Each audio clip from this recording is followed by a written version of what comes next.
Hi, welcome to JD Sports Podcast. I'm JD Mounts. Today, I'm going to start off by talking about some NASCAR. I'm going to start off this episode by talking about this weekend's race at Dover. It was pretty good, honestly. I know that's kind of a controversial opinion, which a lot of people just hate on anything with this next-gen car. But I really thought the racing was pretty good, to be honest with you, from what I saw on the TV. Obviously wasn't there in person, but I was really happy with the racing. Seems like every year it ends up being a Monday race. There's always rain in the area, but for what it was worth, man, it was a good race. Of course, it helps when Denny gets a top five. That being Denny Hamlin, of course, that's my favorite driver, has been since I was a little kid. And he got a top five, so I'm a little biased. But overall, like I said before, pretty good race. Obviously, what everybody's talking about is the move Ross Chastain pulled on Brennan Poole. Once again, everybody knows it's nothing new for Ross, as Denny was a victim to several things he did last year on the track. And this one, there's really no explanation for it. He claims he didn't mean to. Replay evidence would show otherwise. I mean, he clearly just drove right into the back of Brennan Poole, which then Brennan had no control over his car and washed up into Kyle Larson and ended his day, which Larson was the fastest car on the track at the time, according to the broadcast, and ruined his day completely. And then towards the end of the race, Chastain's battling for the lead there, and Larson kind of impeded his line, which is totally okay in my book. I would have done the same thing. I think that's totally legal there, but I think the drivers are just sick of his persona that he puts on, and I can't say that I blame them there either, because I know as a fan watching on TV, I've been sick of the charades for a while, not just with my driver, but I know last year he had run-ins with several. I know he spun Chase Elliott also at Gateway, the first race that he took Denny out. And then I want to say him and Kyle Busch had a run-in. I don't remember what track it was, but I know he got into Kyle Busch, and that's where everybody got the phrase, "You just got Chastained." It's frustrating to watch as a fan, because especially a guy like Brennan Poole, who got this ride. I mean, I saw that he's going to be driving again, the number 15, next week in Kansas, or this upcoming week in Kansas, but lower tier team like that, and you just get drove through trying to have a quiet day, a good finish. I think he was running 30th or 31st at the time, battling Austin Dillon, actually, who was really slow all weekend, which was a shock. Battling him, about to pass him. So, it's sad for those guys. I know he was really mad after when they interviewed him there after he got wrecked. He said somebody needs to whoop Chastain, but I don't see anybody doing it, to be honest. That's the most frustrating part about all of it, is he always comes out on the good end of these things, and it seems like everybody wants to talk about it, but nobody wants to do anything about it. Closest thing was Denny.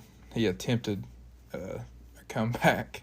He attempted to come back there at Phoenix earlier this year, but ended up taking himself out of contention as well during the comeback and only finished one spot above Ross. So, but at least he attempted it. And then, of course, you had Pocono last year, which would have worked out perfectly, in my opinion. That would have been a perfect comeback if Denny wouldn't have got DQ'd, because he went on to win the race and then got disqualified.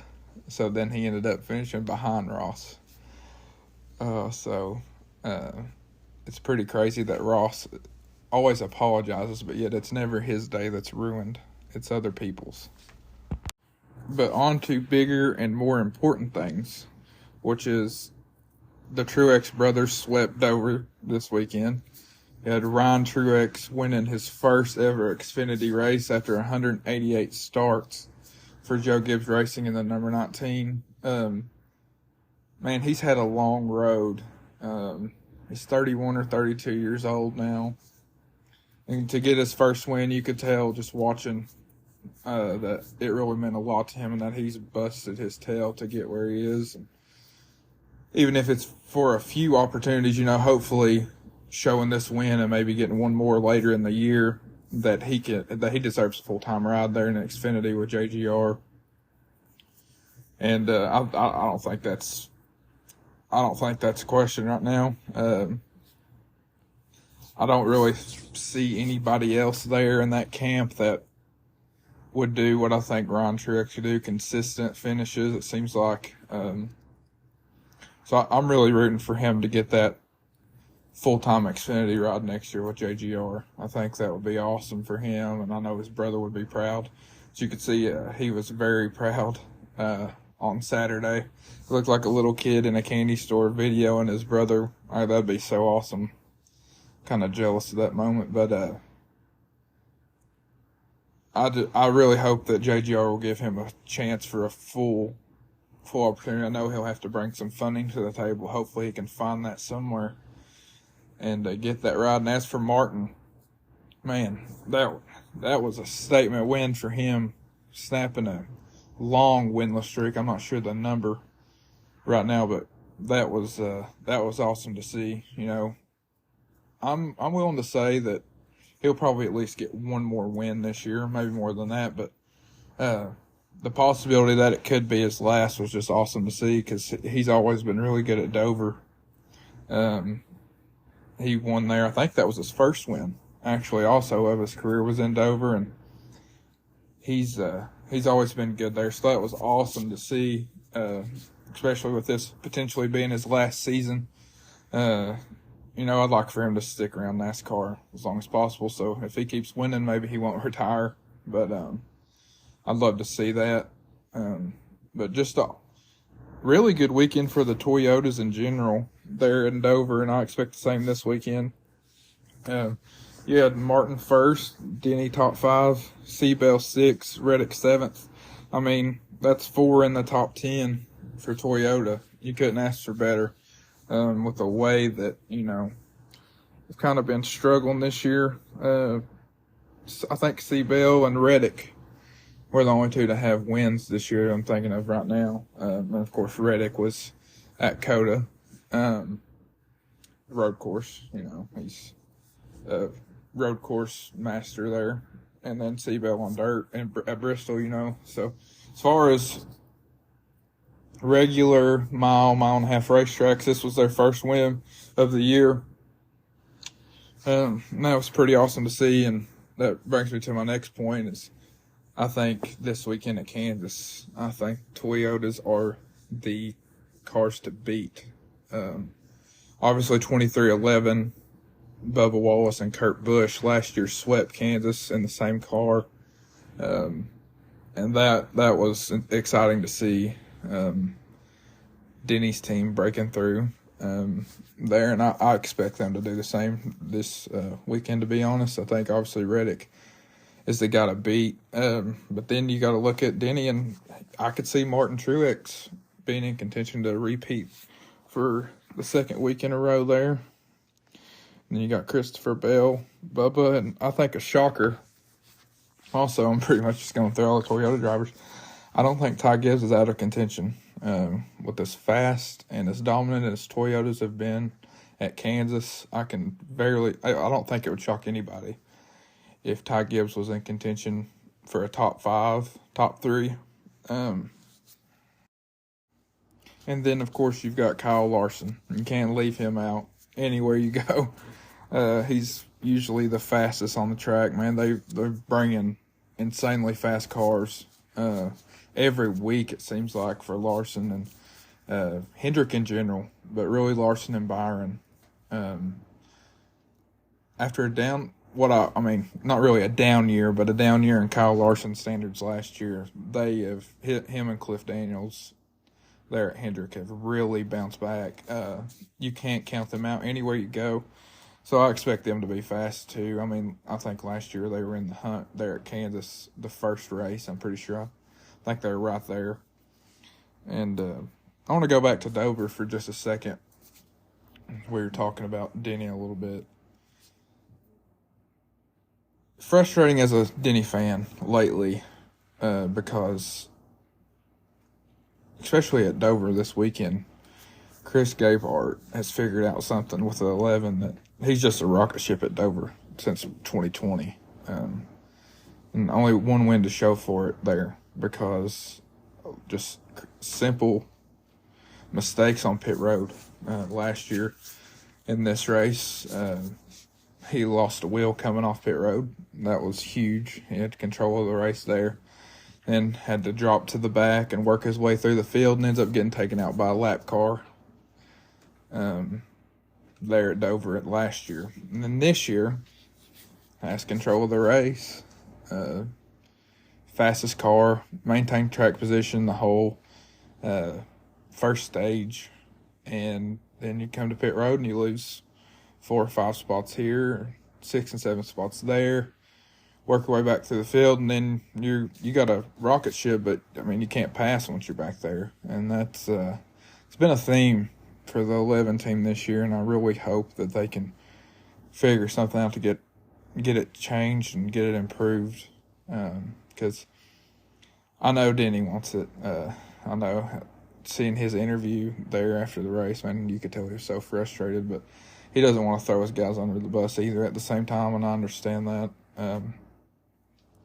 But something's got to change if they want to be title contenders this year or even win a race.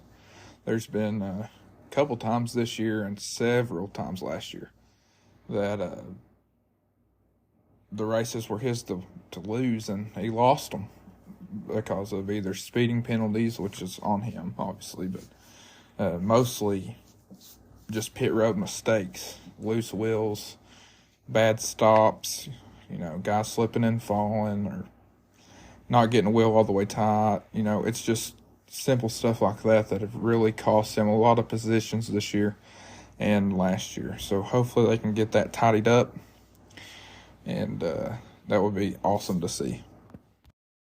I'm going to take a break from the show for a second and say that I'm going to have a quick little segment each podcast here, each episode, that where I get asked a question about NASCAR.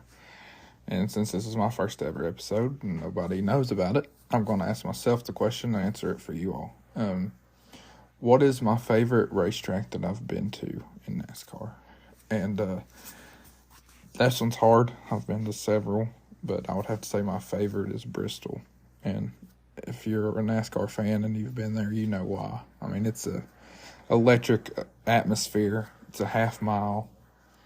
If you want, and even if you've never been to a NASCAR race, you have got to check out Bristol.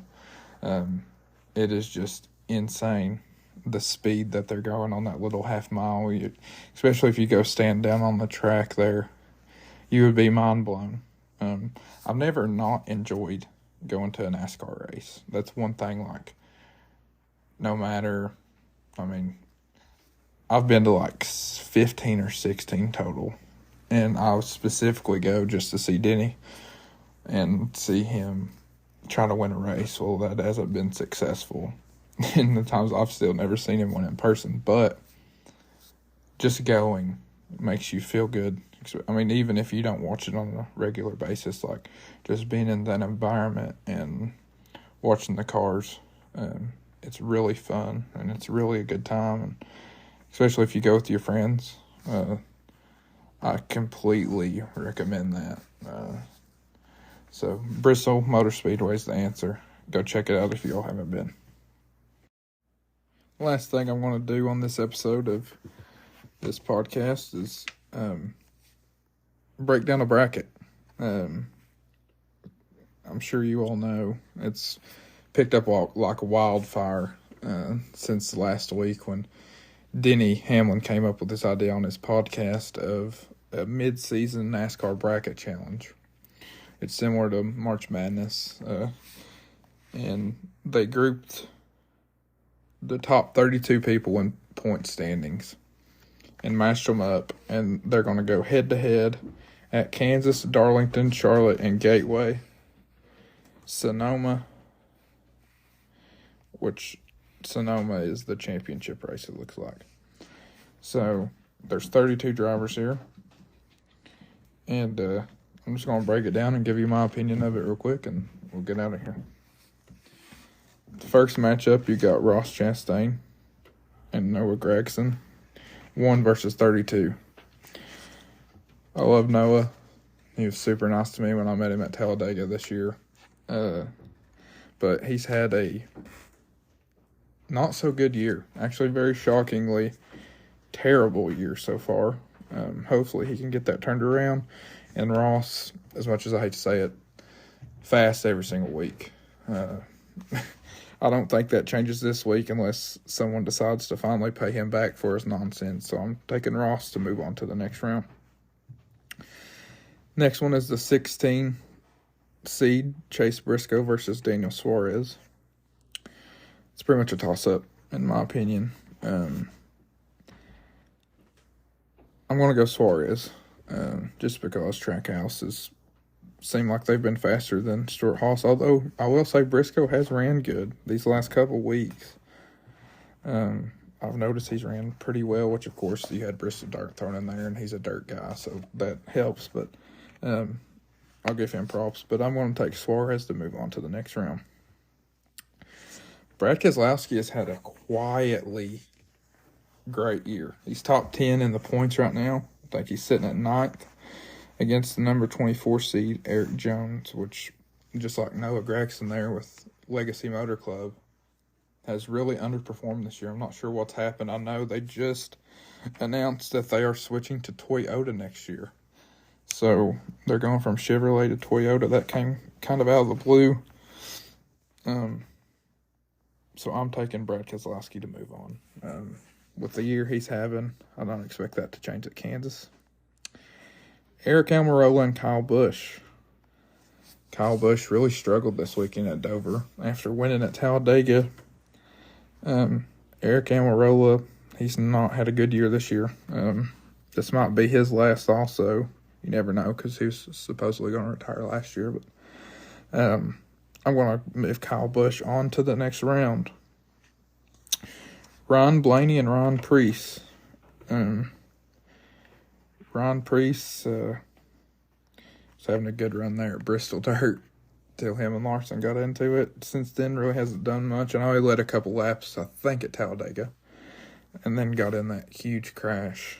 And Blaney is Blaney. I mean, he's been consistent all year long, just like last year. Still hasn't got that win yet, but I think he runs good this weekend, and I'll take Blaney over Preece. Here I've got my first upset of the bracket.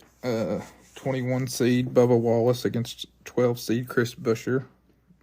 Buescher has also ran really well this year. Not quite as good as Brad, but he has ran good with RFK. But Toyota's at Kansas.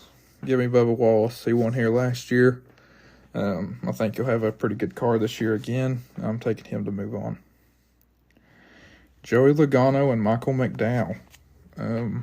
McDowell has had another quiet good year, to be honest with you, just like last year. Only place I can think of him having an issue this year was at Talladega. Logano, man, he was bad at Dover this weekend. Bad. But I expect him to improve at Kansas. He's a 2-time champion. He knows what he's doing. I'll take Logano to beat McDowell. Chase Elliott and Martin Truex. Man, this is a hard one. But like I said, I don't think I can go against the Toyotas. Maybe I'll be proved wrong this year. Chase Elliott's back, but is he really back is my question. I know he's ran decent, but I don't think he's quite back to 100% yet, to be honest with you. And Martin Truex just won at Dover. I'm going to take Martin there in that head-to-head matchup. Kevin Harvick, Harrison Burton.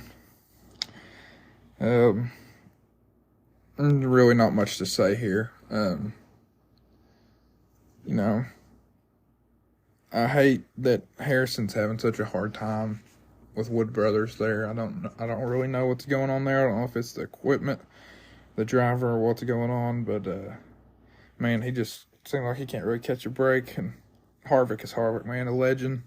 His last year, mile and a half. I'm taking Harvick there. Austin Cindric and Ricky Stenhouse. This is pretty much a toss-up. Stenhouse, your Daytona 500 winner, and Cindric won the Daytona 500 last year, but hasn't won since. I'm going to go Austin Cindric here. It might be a shock to some people. I'm going to take Cindric. William Byron and Corey LaJoie. Corey LaJoie, man, he has had a great year. I'm a really big advocate of his. He gets the most out of that car, and he has for a while now. It's a shame that he isn't with a bigger team. Maybe that's coming soon. I really hope it is for him because he can will it, man. He is. I'm pretty sure he's still sitting top 20 in points, I think, the last time I looked. And he's ran really good. He had, I think, another top 15 at Dover this weekend. And then Willie B, man, he has just been him and Larson have pretty much dominated this year so far, in my opinion. Byron hasn't been that good the last couple races, but there was a stretch there at the beginning of the year where he was just insanely fast, and I don't expect that to change this weekend. I'm going Willie B over the LaJoie. Tyler Reddick, AJ Allmendinger. 45 cars swept last year, as we said earlier in this episode. I think he's the man to beat at Kansas this weekend. I'm going Reddick. Denny and Justin Haley, another Toyota there. Justin Haley's had an all right year this year for Colleague, but I'm taking Denny to move on there. Larson and Todd Gilliland, another small team shout out. Todd Gilliland has drove his butt off this year. Getting the best finishes for front row that he can get. That's really good for him. He's seeded 23 in this bracket, and that's really, really good for front row. And he's had a couple top 10s this year, I'm pretty sure. But, I mean, I've got to go Larson, right? Unless another freak accident happens where someone gets ran into him or he has a mechanical failure, he should move on easily. I'm taking Larson. This one here is probably the toughest matchup of the first round, and it's Josh Berry versus Ty Gibbs. Ty Gibbs in a Toyota, but Josh Berry's been good.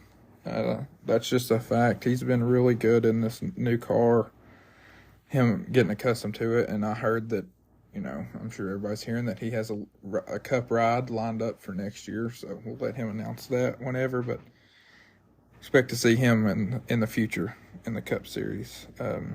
But I think I got to go Gibbs, just with how fast the Toyotas have been at Kansas. Last matchup of the first round is Austin Dillon and Christopher Bell.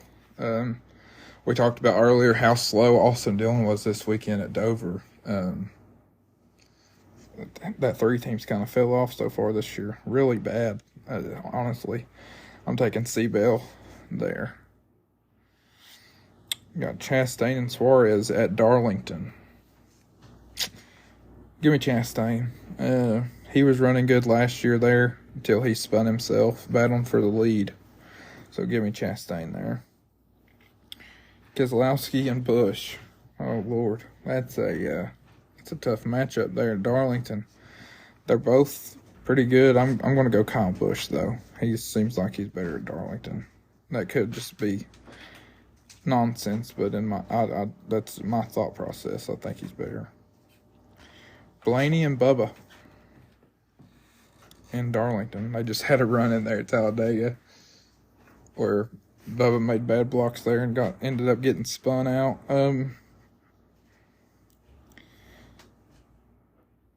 Give me Bubba. Upset 21 over a 5 seed there in the second round at Darlington. I'm going to take Bubba into the next round. You got Logano and Truex Jr. at Darlington. Logano won there last year. Truex has been good there in the past. Give me Truex Jr. That's a toss-up, but give me Truex. Harvick and Cindric. I'm going Harvick there at Darlington. I think he was running good there last year until he caught on fire. Or having a decent run at least. Byron and Reddick at Darlington. Byron had that race won last year there at this race until Logano just plowed through him and sent him into the wall. Based on that alone, I'm going to go Willie B. Also, the speed they've had this year. I think Willie B over Reddick. This is the hardest matchup of the second round, definitely. Denny and Larson. Oh, my gosh. Denny is he's a master at Darlington. That's the only thing. But then you go back to the pit crew. Is the pit crew going to show up? You put Larson's crew against the Denny's if they got the same car. I mean, where are you going to go? Common sense would say Larson, but I can't put Denny out as a Denny fan in the second round. I'm sorry. I'm going Denny. Gibbs and Seabell at Darlington. Darlington's a tough racetrack. You need a little experience there. I'm going Seabell. Then we got Chastain and Kyle Busch at Charlotte. Chastain and Kyle Busch.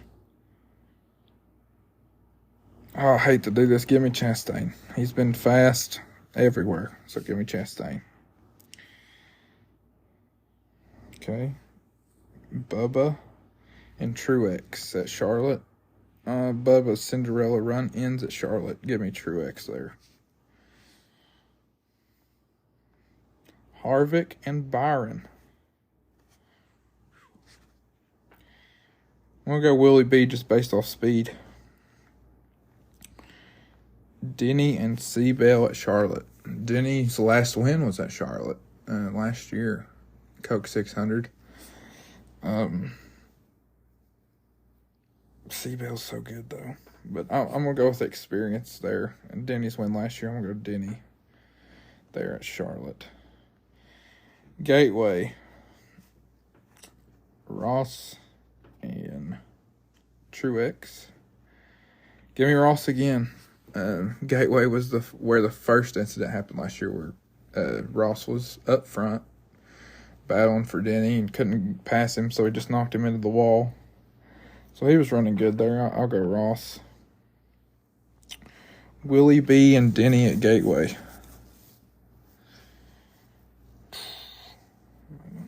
That's hard. I think Denny's pit crew finally fails him. I'm going to go Willie B. So the championship is Willie B and Ross at Sonoma. Hendrick, I mean, they're good everywhere, but especially on road courses. But then again, Trackhouse has been too. Ross won at Coda last year. Suarez at Sonoma last year. That's really tough, but just on overall experience, and I think who's the better driver is Willie B. I'm going to take William Byron to win the Dirty Mo Bracket Challenge, and that is a lock. Thank you all for listening. I'll see you all next week, where we will review what has happened at Kansas in the Cup Series and possibly the trucks, depending on how good the race is. And also preview Darlington, the Lady in Black throwback weekend. Maybe talk about some of the throwback paint schemes or whatnot, and see what kind of craziness unfolds. And thank you all for listening. Also, before I get off here, I just want to say that I'm going to pick a winner every week of the race. This week at Kansas in the Cup Series. Completely non-biased opinion, since it's my first podcast. I think you already know where this is going, but my pick to win this week is the number 11 Toyota of Joe Gibbs Racing, Denny Hamlin. So, thank you all.